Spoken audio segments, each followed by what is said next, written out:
გამარჯობათ, მე ვარ ნინო ბარამიძე, 65 წლის, ვეძებ შვილებს, გოგონებს, ტყუპ გოგონებს. ძალიან გთხოვთ, დამეხმაროთ, ვისაც შეგიძლიათ, ჩემი ისტორია ძიმე და გრძელია, მაგრამ გთხოვთ ყურადღებით მომისმინოთ და მაპოვნოთ ჩემი შვილები. 1990 წლის 8 მარტს გავაჩინეთ ტყუპი გოგონები, დღენაკულები, 8 თვიანები.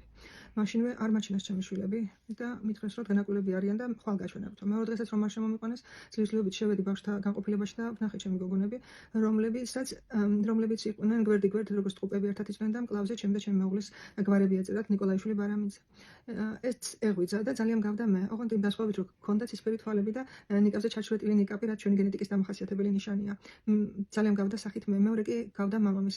ასე რომ მეორე დღეს არ მომიყვანეს, მესამე დღეს მითხრეს, რომ ფილტვების მწვავე უკმარისობით გარდაიცვალნენ ორივე. ჩემმა მეუღლემ შეყარა მთელი ქვეყანა, დააყენა ფეხზე სამშობიარო და თუ არ მაჩვენებთო ბავშვებსო, არ ვიცი რას ვიზავო და უთხრეს რომ ხაგვიანია მთავარი ექიმი არ არის და ხვალ მოდი და გაჩვენებთო. მეორე დღეს, ანუ მეოთხე დღეს უკვე რომ მივიდა, ერთ-ერთი ახალგაზრდა ექთანი გადაეღობა წინ და უთხრა რომ ძმურათო გირჩევ რომ არ ნახო შენი გარდაცვლილი შვილებიო, იმიტომ რომ მთელი ცხოვრება თვალებიდან აღარ ამოგივაო და ესეც დაემორჩილა, ასე ვთქვათ, შეეშინდა იმ ბავშვების გარდაცვალებული ბავშვების ნახვისა, რომ მართლა მე ვეღარ დავივიწყებ ამათო და მითხრა რომ მითხრეს რომ ჩვენ დავასაფლავებთ, აქ გვაქვს სამშობიაროს ეზოში გვაქვს ჩვენი სასაფლაო.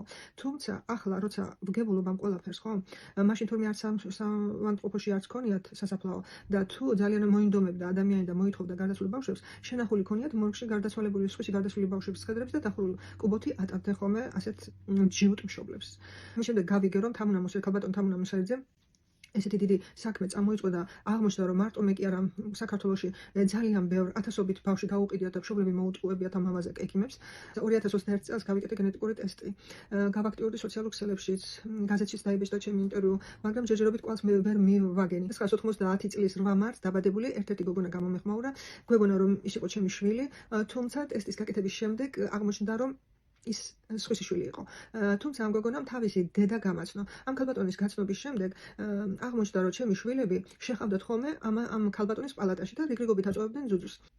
შემდეგ გამომეხმაურა კიდევ ერთი ქალბატონი, რომელიც მუშაობდა ექთნად ამავე სამავანტყოფოში და იმან მითხრა რომ მე ძალიან კარგად მახსოვს შენი შვილებიო, რადგან თვენახევარი ორ თვემდე ჩვენ სამავანტყოფოში იყვნენ ეს ბავშვები დატოვებულებიო. ჩვენ ვინას გვეტყოდაო, ვინ იყვნენ ეს ბავშვებიო, რომ ვთხოვ იქნებ გაიხსენოთ მეთქი როგორანაირად რა იყო თქო და გვითხრესო რომ დედაო შესწენილი იყო ლექტორისგანო და გააჩინა თუ არა გაიპარა და დატოვა ეს ბავშვები აქო. ერთ სიტყვით ეს ორი ადამიანი, ვინც ზუსტად აღმიწერა ჩემი შვილები როგორებიც იყვნენ, რანაირებიც იყვნენ, არავითარი დაავადება იმათ არ ჰქონდა, ძალიან ლამაზები და კარგები იყვნენ, ჯანმრთელობის მხრივაც სრულიად მოწესრიგებულები.